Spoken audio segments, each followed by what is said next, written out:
Wow. Wow, wow, wow.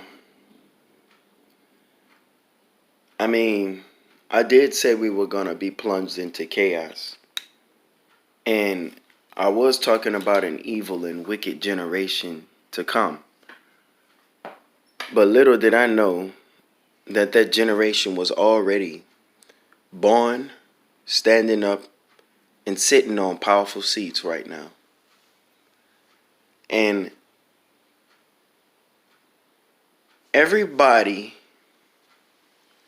every household, they all have been affected. I assure you that there is absolutely no human being with the capabilities to see what's going on in the media. I'm not talking about the homeless who do not know, but some of them even also know. But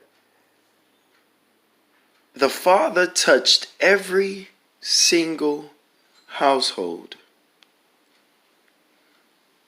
with turbulence. Okay? All praises to the Most High that in the elect's household that nothing has changed, for they've already dealt with the turbulence. All praises to the Most High for that. But every one of y'all have been touched in some way, shape, form, or fashion by the anger of God. You got to deal with quarantine. You got to deal with sickness. You hear it on the media.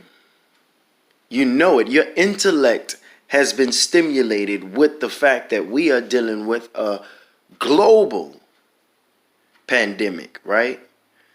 Even if there's a man behind this causing this all to happen, it is all still for the glory of God. And so worry not, but I'm telling you this.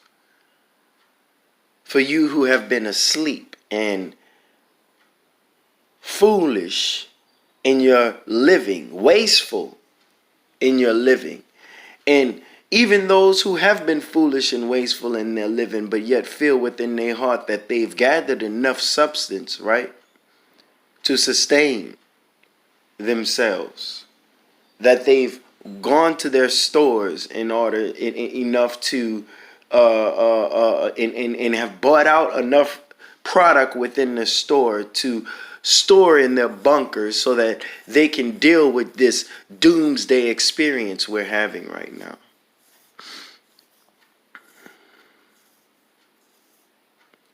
See, this thing happening right now to every single household is enough to shake up every single mind with thoughts of the apocalypse, with thoughts of this is crazy. Everything in my life is changing. You used to get up in the morning, not too long ago, and go to work. You could enjoy your worldly life, love your lot that you received in this world by the worldly. You used to have that, but now all of a sudden halt. Suddenly. You hear me? As it seems in 1 hour, all of life has changed.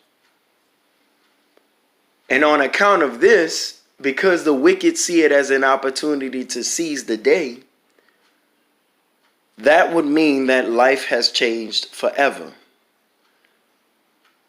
We're no longer entering into a new age. We are officially in a new age. You understand what I'm saying? Because this is how a new age even begins, people. The first age is destroyed. The first age is changed from what it originally was. Whatever you thought you were comfortable about, you no longer can be comfortable about in that age. You've got to readjust your comfortability to something else to come.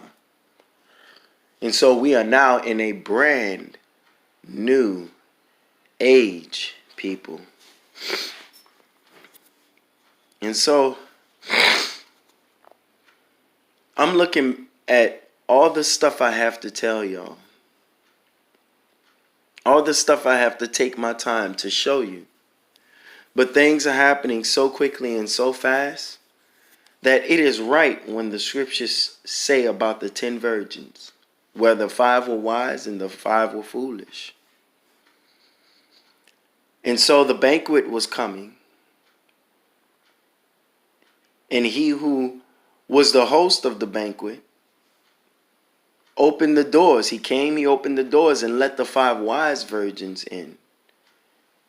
Whereas the 5 foolish had to go back and gather their extra oil.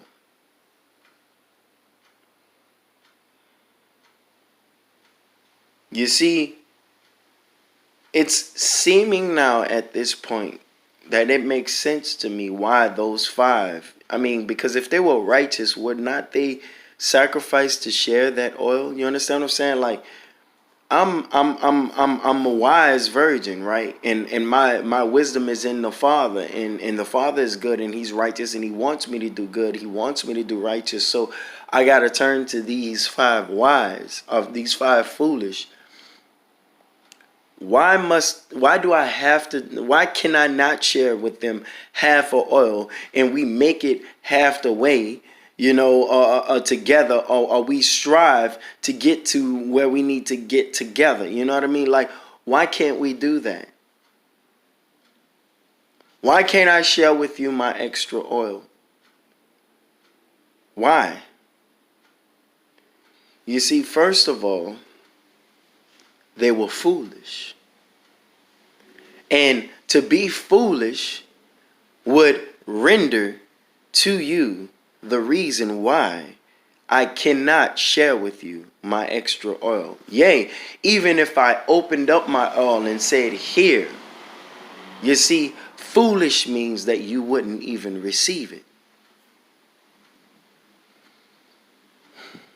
And you see, foolish means that even if you receive my oil, you understand what I'm saying? Would you even light your candle? You got oil, go ahead and light it now. Yeah, and even if you light it, would you go in the right way? Like, so many things render you foolish. You who have not gathered your extra oil, that makes it impossible. You see, if I tell you of the wonders of things, just like Christ said, if you believe not the things that are here in earth that you can see, how will you ever believe me then if I tell you about the things of heaven? That no man has ever gone up or come down from heaven but the Son of Man, who came down from heaven, from the parasitical nature he used to have. You understand what I'm saying? How will you ever believe me if you're stuck on worldly things, if your reason is carnal, if you have not overcome your sin and your lust within you? Listen, even though I've been at this thing my whole life, my mind fully made the resolve, the all-encompassing resolve to overcome sin after great tragedy, after great piercing of my heart, after finally realizing that this world does not love me, that this world is not for me, only after coming to the realization that my heart is not tied into this world, and there's nothing that in this world that is mine, nothing that I achieve. When I realize and I look to the left and I look to the right and I say, I've achieved nothing, I have nothing in this life, all praises be for that situation. But I have nothing in this life. I have no family. I'm talking about wife and all this other stuff like that. But I have no family. I have no job. No means of income. I got me a work right now, but no means for income. No great income. No success. I'm not a basketball player. I'm not the best singer. I'm not none of these things. I have nothing, and many of my friends have rejected me. When I realized that this everything, every element every element that I could have received in this world rejected me, and I have it not. Only then, when the world, the whole world, utterly turned its back on me, only with that could I finally make that resolve to say, okay, if I can't go this way and find some type of relief or success or rest, I'll go this way that all of them are afraid to go. All of them say that it is impossible. They say no man is perfect. No man can achieve all of the scriptures and all of the commandments in the word of God. And they tug a war with the word of God, and they know not the word of God. They say, oh, we need to update the word of God to our standards so that we can live, so that we can bear the word of God. It's archaic. We cannot stand all of this old information that's written in the scriptures, so we can't follow it. And no way that the Lord doesn't want me to have all this money. No way that the Lord doesn't want me to this and want me to that. He wants me to be prosperous. He wants me to have all of these things. Oh, he wants me with a good husband or a good wife. He wants me with this and he wants me with that. And all of these desires dealing with the world, you understand what I'm saying? That blot out your perfection in the soul. Only when I realized that it didn't want me and neither did I want it, did I realize a different way to go. Did I make the resolve even to go that way? You understand what I'm saying? Were it not for all that stuff that happened to me, I wouldn't have never truly made that ultimate push into the kingdom of heaven. And so if I give that oil to you all, you have no way to make that resolve, no means within you to make that resolve. You're still tied to the world. You're still tied to the things of the world. You still look at the world and you say, hey, you know what? I can still have that good job and try to find and trying to find the Lord at the same time. But yet that job is going to consume all your time. Oh, I can have all this lovely family with that white picket fence and still achieve all that I need to achieve in life. You understand? A whole lifetime isn't enough to search out the things of God and receive the full essence. But a lifetime is enough for you to find out exactly what it is and to begin to travel that path and overcome just the right amount. So that when you're ready to enter into the kingdom of heaven, you got your key. So that you can open the door for yourself. I'm talking, it took a lot within. You see, just because a man says, I'm not going to sin anymore, doesn't mean he has overcome. You understand what I'm saying? It just means that day he triumphed. But what about tomorrow? And what about the week after, or the month after, or the year after? You understand what I'm saying? Because Satan will continue to knock at that same exact door. And you will eventually fall time and time again. But how do you get yourself to the point to where you fall no more? And to share these heavenly things with you, you will take it and throw it right in the trash. You will trample over it. A lot of people call me ignorant, not knowing from whence I speak. And even if I tell it to you, you will say you are crazy, you know nothing, but y'all don't know how much it bears witness with my soul. The things that I have gone through, everything in my life is written in the word of God. All the things that I suffered and how many people have shunned me and all of these things like that, I know within my soul. And I know for a fact that if you don't have the same witness within you, that resonates with your soul and the word of God, then you will never believe. You'll struggle all your livelong days because it bears not witness with you. Let me tell you something that bears a witness and in what ways things tend to bear witness with me. I will speak the affirmation before I see the word that was written about it. someone else thought the exact same way. Someone else testified about the exact same unction within my soul that I learned through experience, through things happening around me, just how mighty and how powerful the Father is. I made a testament to myself, and I say, wait a second, I'm not agreeing with this writing that I'm reading. This writing that I'm reading is agreeing with what I've already written within my heart. And so it bears witness. And with that writing bearing witness, by that writing having already long time ago bore witness in his or her own soul. Technically, I read a lot of men's writing. So in his own soul, having bore witness long time ago of the same thing I bore witness within my soul today, they have held on to that witness for such a long time, and they've expound on it and added on it and increased it. And so I get the chance to sup at the banquet. If y'all understand, every banquet got to have food. And when y'all learn exactly what the children will be supping on, but only their each and other's experience. They will come with their own experience. And at this banquet, we will sup and say, how did you get through? How did you make it through? What are the things that the Father has shown unto you? Please share that with me, and we will unite in receiving one another's experiences in God, and we will all increase, all in unison in the Word of God in a mighty way. You understand?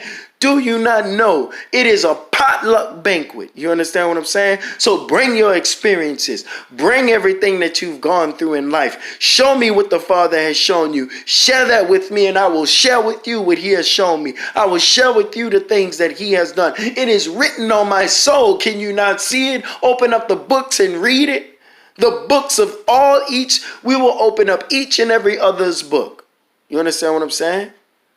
And read the book of their lives and learn wonderful, beautiful, pleasurable language and knowledge and understanding. You understand? Each and every one will open up the same book but read it in a language that he can understand. How amazing is that? And so at this potluck banquet, y'all are not ready to come because you have nothing to bring to the potluck. You have no garment. He says, where's your garment? Understand, every garment is unique for everyone. The garment is their name that the Father has given them. Their garment, they wear it like proud, like Joseph wore his multicolored garment. You understand what I'm saying? It is their own unique individual name that they wear, that the Father uniquely gave them on account of what they've uniquely gone through.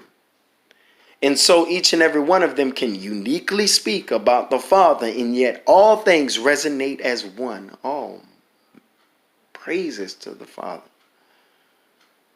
And so how can I begin to tell y'all about what took me damn near when I finally decided to say, when I finally made that resolve and I decided to say, I am getting ready to go that mile that they would not. I will take it to that place. I want to see what they are afraid of. They say they have things to keep you back by saying, oh, don't be too heavenly where you are no earthly good, right?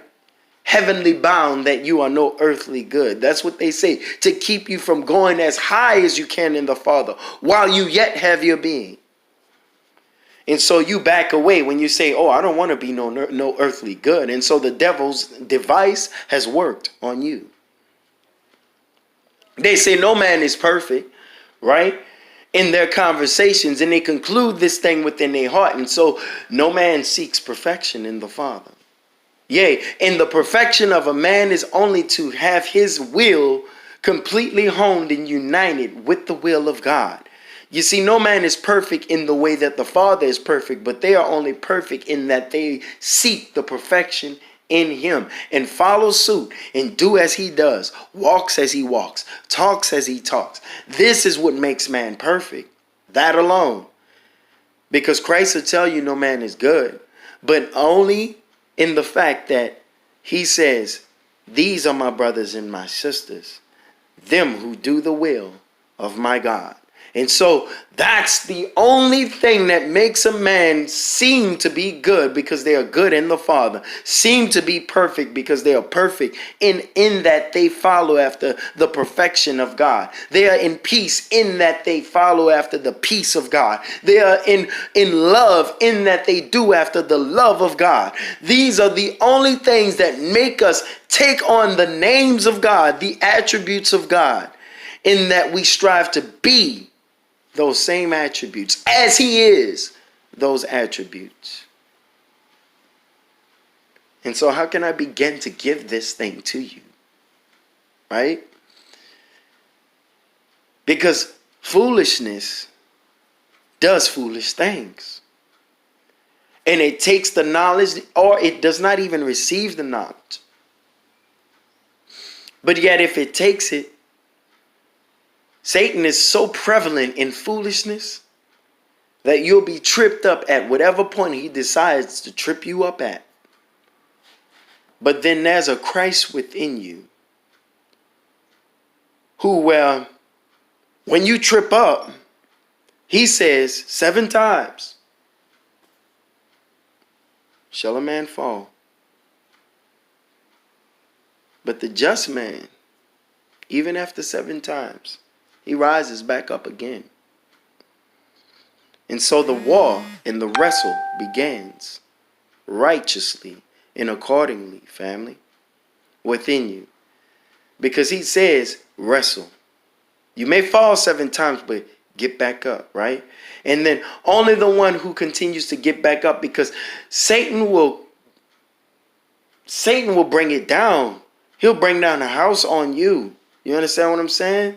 He'll bring down that house on you over and over again. And then you ask yourself this question: when will it stop? And then here I am about to tell you, it'll never, ever stop. And so you get stronger. And you get stronger. And then you get the understanding of what truly makes it stop, even though it comes. You understand what I'm saying? Because the unction comes, but the will stops it at bay. And so it never comes on shore. You understand what I'm saying? It stays at bay. And even when it is at bay, it starts to get cobwebs and old and unable to even sound off. And so it takes years of warding off the devil before he tempts you no more, before he bothers you no more. But yet, while you still are in this flesh, you find out that he whispers. His loud voice turns to a whisper, right?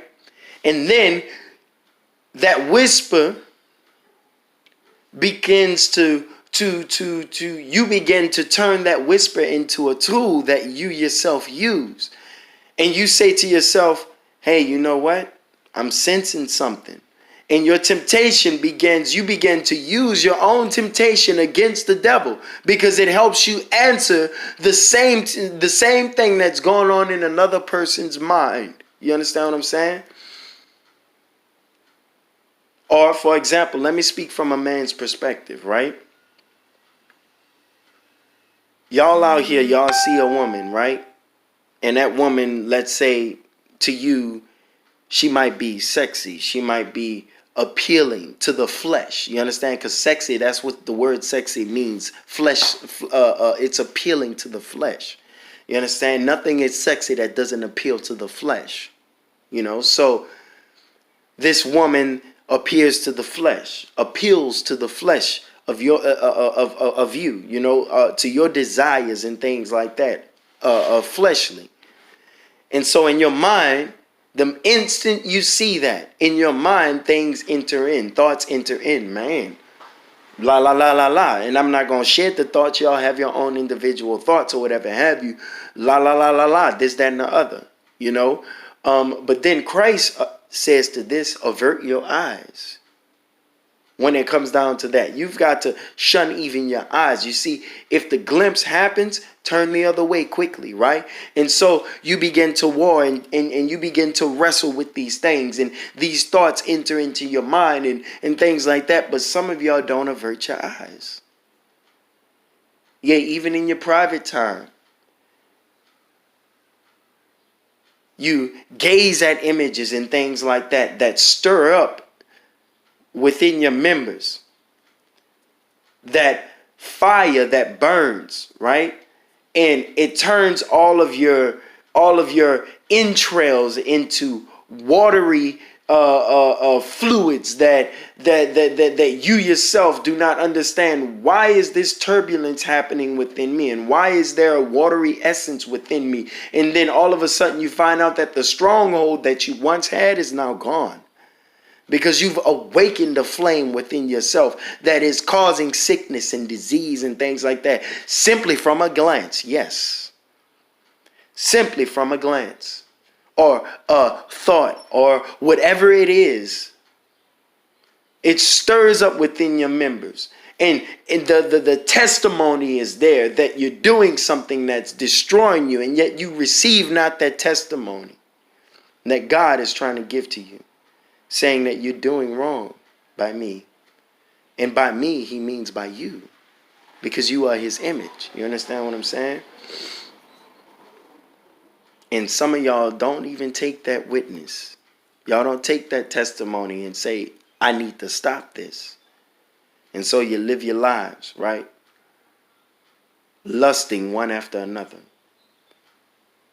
Enjoying life and passing over the homeless person. Don't you understand that when you see a homeless person, it really takes a very strange feeling to turn the other turn your eye or your nose up at that homeless person? It really takes a strange feeling within your soul to do that.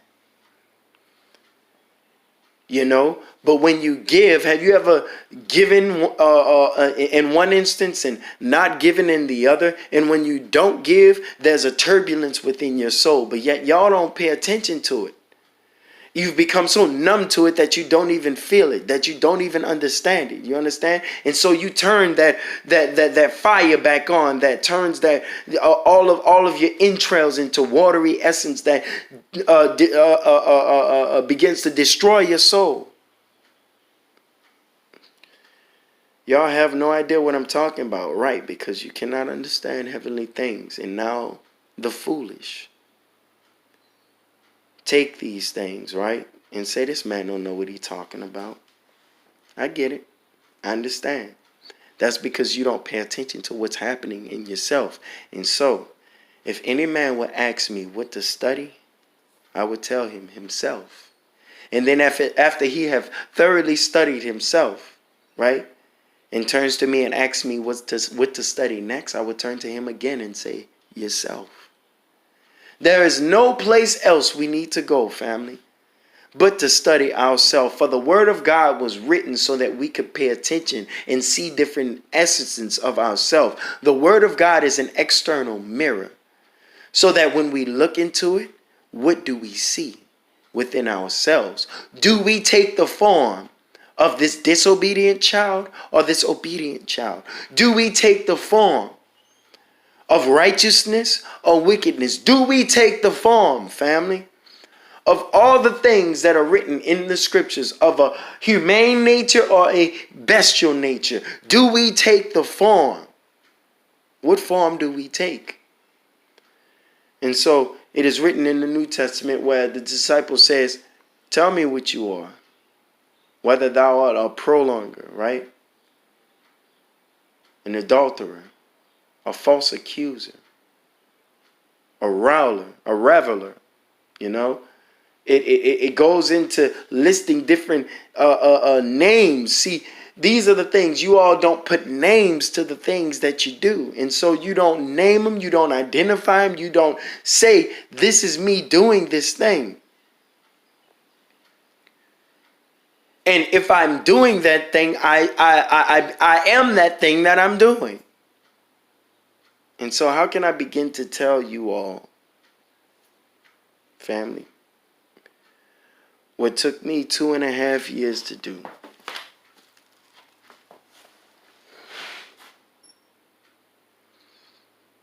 How can I tell you about places to go or books to read when you would see that book and say, oh, it's not the Bible.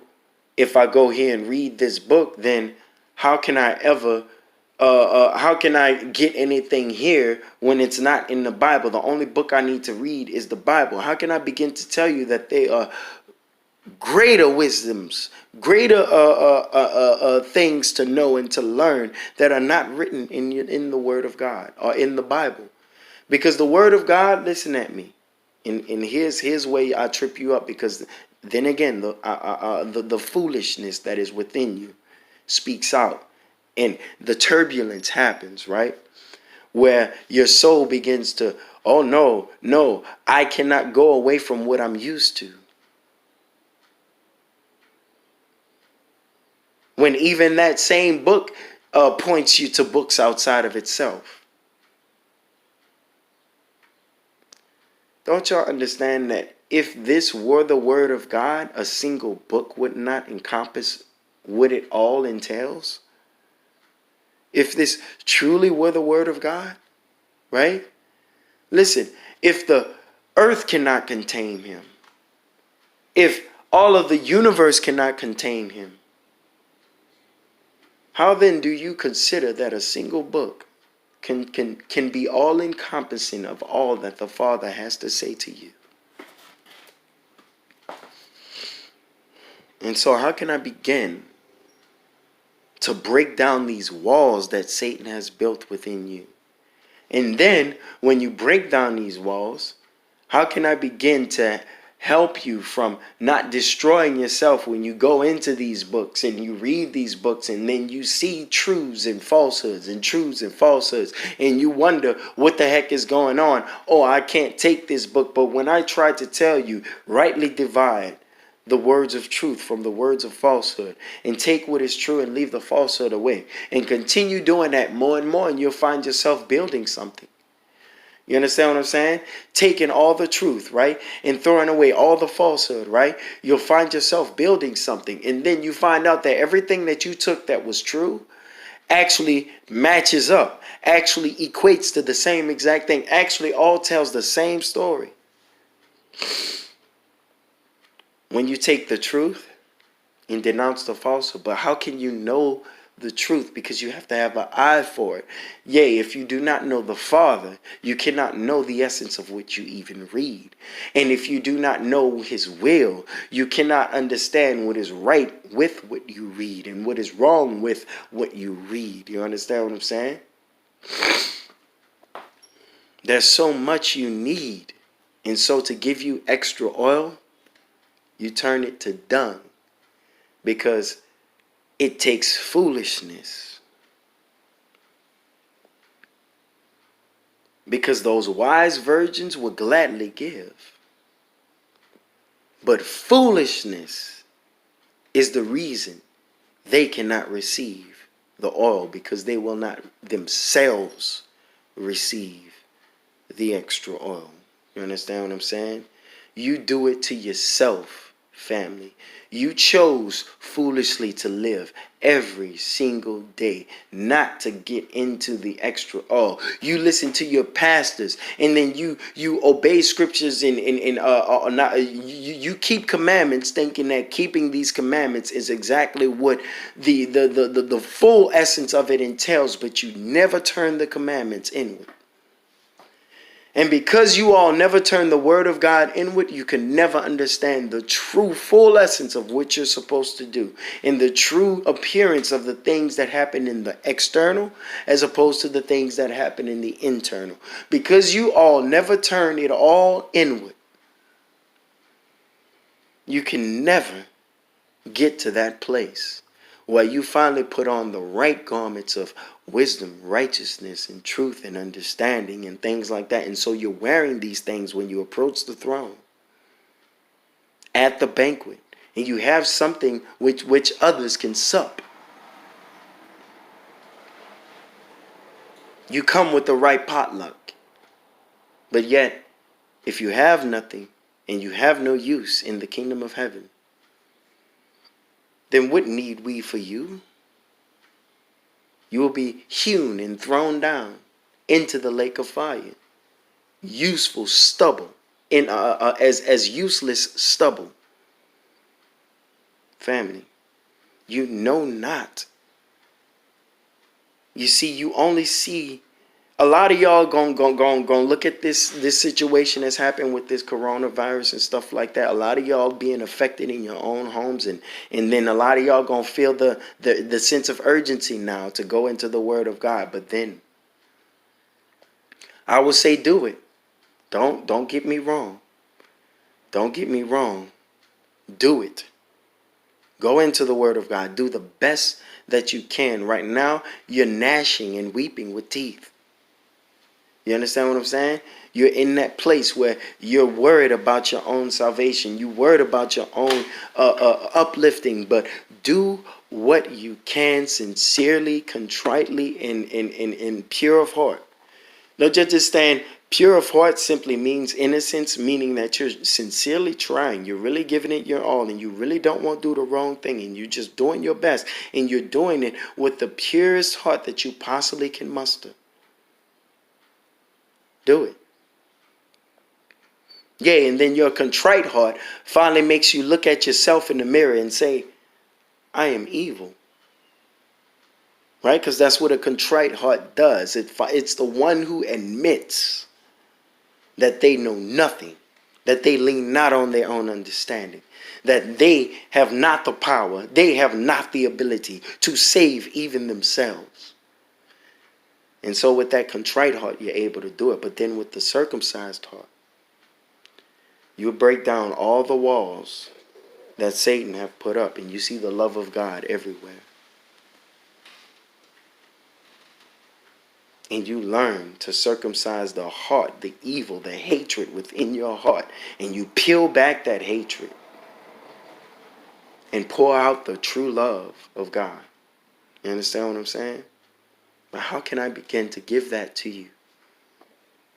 It took me years, family, to find, and then years to overcome and battle and wrestle with this Satan within me. This Satan of mine. You understand what I'm saying? But how can I begin to tell you that you all have your own Satan? You all have developed your own form of who Satan is within you. And so he wrestles and he contends and he overcomes you. How can I begin to tell you all that? Right? But no, you want to continue to give all your shortcomings of sin to external means, and so you never overcome and turn inward. How can I begin to tell you that Christ is all inward? You all have your own Christ within you, yet that one Christ is one in all. And how can I begin to tell you that the same way Christ overcomes Satan is the same way you got to overcome Satan within yourself? And he did it in a drastic way so that you all can see it in the external, that you got to do exactly what he did in the external, in the internal within yourself to overcome. Because he says that in yourself there will be persecutors. In yourself there will be things that overcome you. In yourself they will send you up to Pilate so that you can be crucified. In yourself, they do all of these things, them evil thoughts and those evil thinkings and deeds and words and habits that you've learned. Oh, who shall deliver me from the body of this death, huh?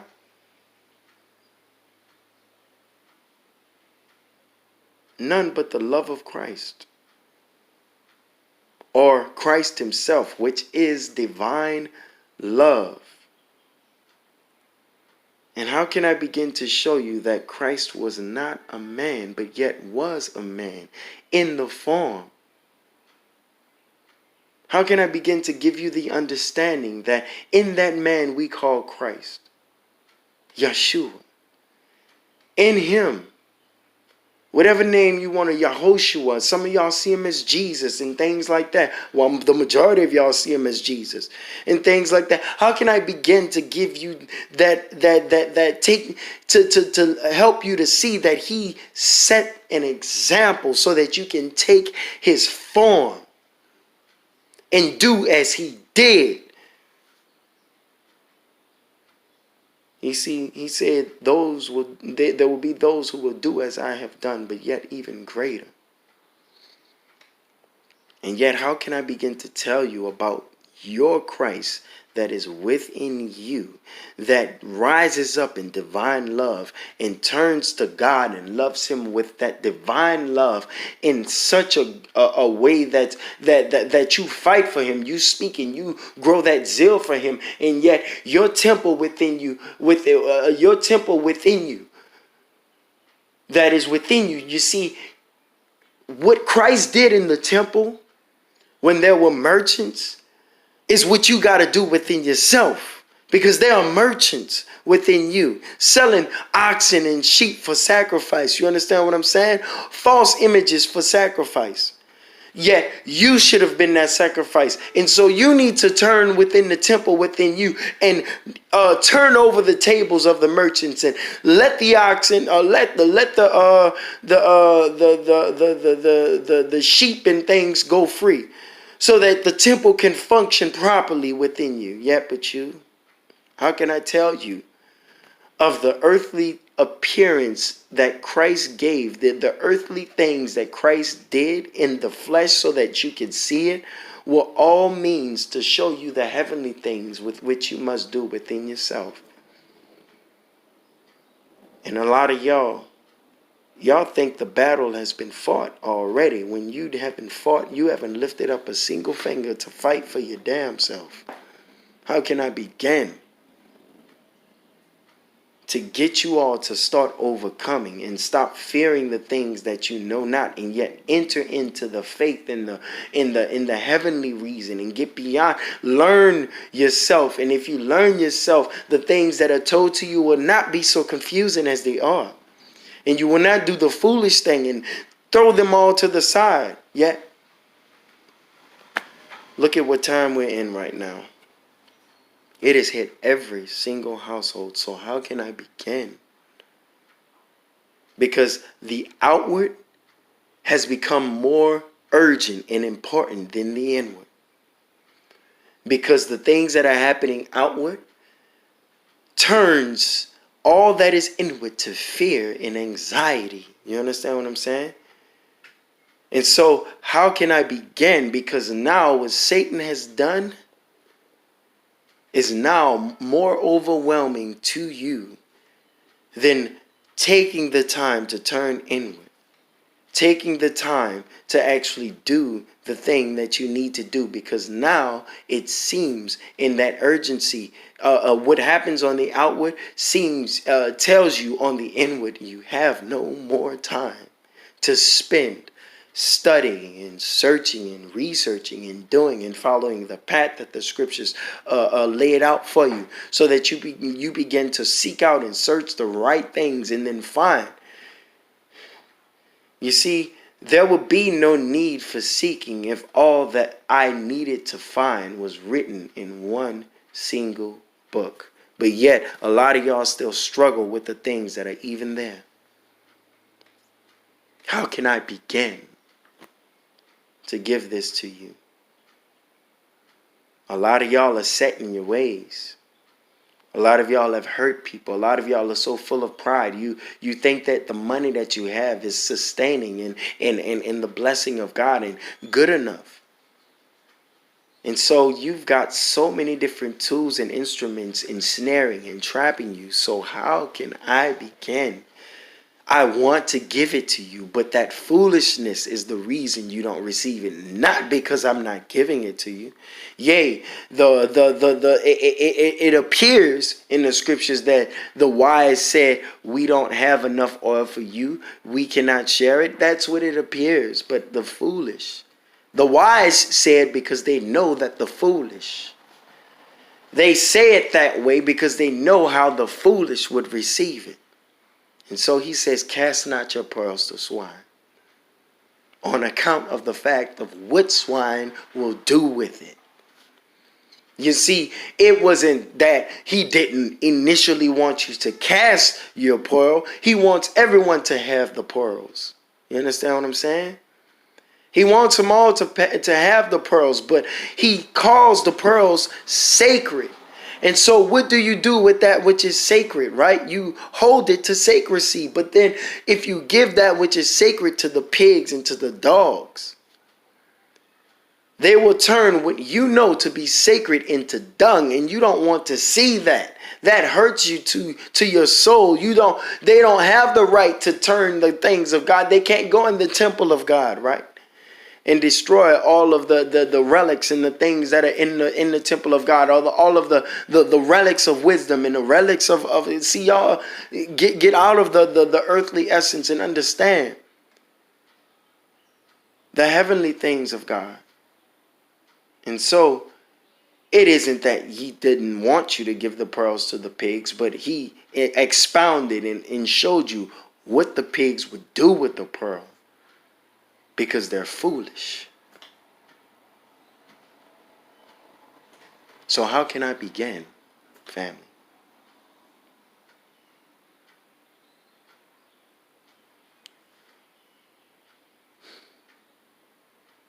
Turn inward. Do the will of God. Even though the seas roar,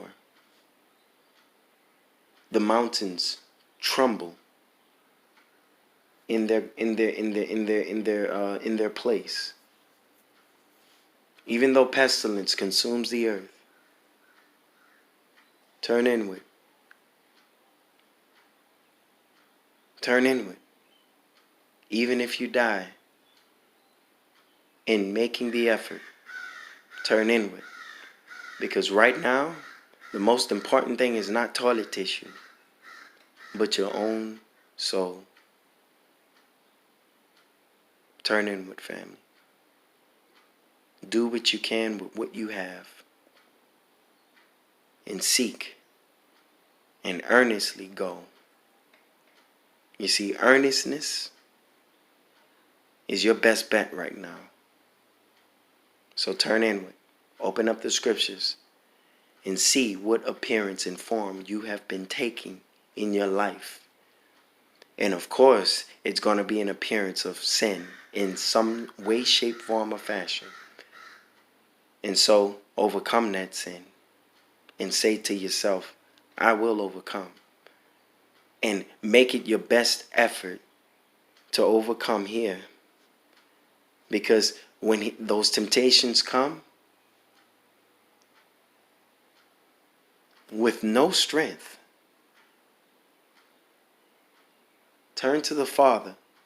And I see myself doing this, but let me change that. Because don't look up, look in. Turn to the Father within you. And say, help me, Father.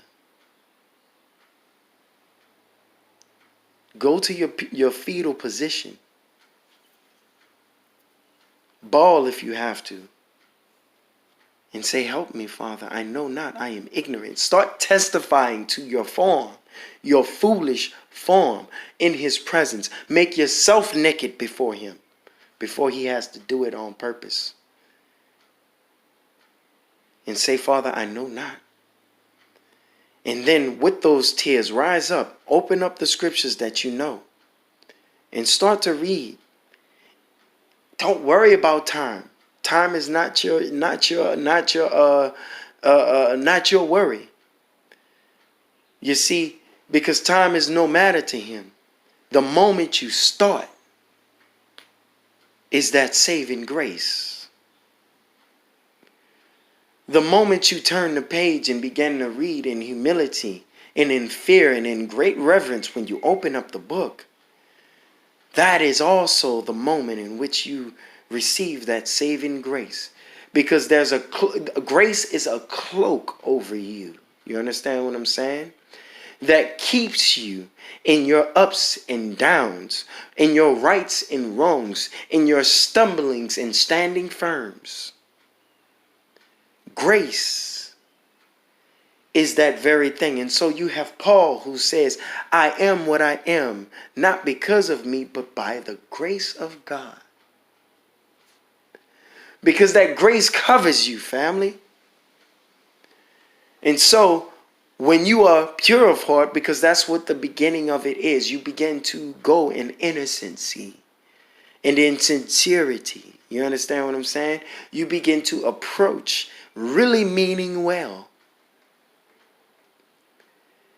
And then you will begin to stumble in his word, right? Because no person starts off at a new job, at a new thing, knowing that thing as if you've done it for years with experience. No, you stumble at it when you begin to ride your first bike. You understand what I'm saying?